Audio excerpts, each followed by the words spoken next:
গেল জুলাই মাসে দ্বীপরাষ্ট্র তাইওয়ানে প্রবল শক্তিতে আঘাত হানে টাইফুন দানাস, যা দ্বীপটির জন্য বিরল ঘটনা। দানাসের তাণ্ডবে উপড়ে পড়ে ৩,০০০-এরও বেশি বৈদ্যুতিক খুঁটি। এতে কয়েক দশকের মধ্যে দ্বীপটির বিদ্যুৎ খাত সবচেয়ে বড় ক্ষতির মুখে পড়ে। এর মধ্যে হানা দেয় প্রবল বৃষ্টি। তাইওয়ানের দক্ষিণাঞ্চলে আকস্মিক বন্যার সঙ্গে দেখা দেয় ব্যাপক ভূমিধস। দ্বীপটির কেন্দ্রীয় আবহাওয়া অফিসের তথ্য মতে গেল এক সপ্তাহে ১০২.৩ ইঞ্চি পরিমাণ বৃষ্টি হয়েছে, যা পুরো বছরের গড় বৃষ্টিপাতের চেয়ে বেশি। বন্যা ও ভূমিধসে বিচ্ছিন্ন হয়ে পড়েছে সড়ক যোগাযোগ ব্যবস্থা। গেল এক সপ্তাহের টানা প্রবল বৃষ্টির মধ্যে ব্যাপক ভূমিধস ও বন্যায় অন্তত ৪ জনের মৃত্যু হয়েছে। সরিয়ে নেওয়া হয়েছে ৫,৯০০ জনের বেশি মানুষকে। এখনও নিখোঁজ ৩ জন, আহত অর্ধশত।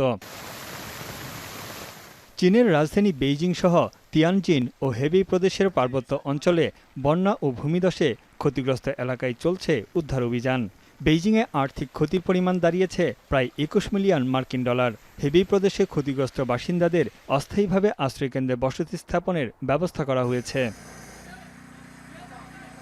এমন অবস্থায় বেইজিংয়ের পাহাড়ি অঞ্চলগুলোতে ভারী বৃষ্টির সম্ভাবনায় জারি করা হয়েছে সর্বোচ্চ সতর্কতা। জরুরি প্রয়োজন ছাড়া বাসিন্দাদের বাইরে না যাওয়ার নির্দেশ দিয়েছে স্থানীয় কর্তৃপক্ষ। বেইজিংয়ের ১৬টি জেলার অন্তত ৬টিতে ভারী বৃষ্টির পূর্বাভাস দিয়ে সতর্কতা জারি করেছে।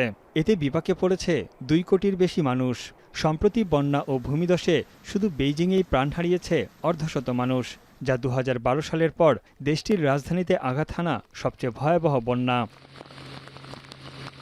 এদিকে ভারতের উত্তরপ্রদেশ ও পশ্চিমবঙ্গে অব্যাহত আছে প্রবল বৃষ্টি। এতে এসব অঞ্চলের নদীগুলোর পানি এরই মধ্যে বিপদসীমার উপর দিয়ে প্রবাহিত হচ্ছে।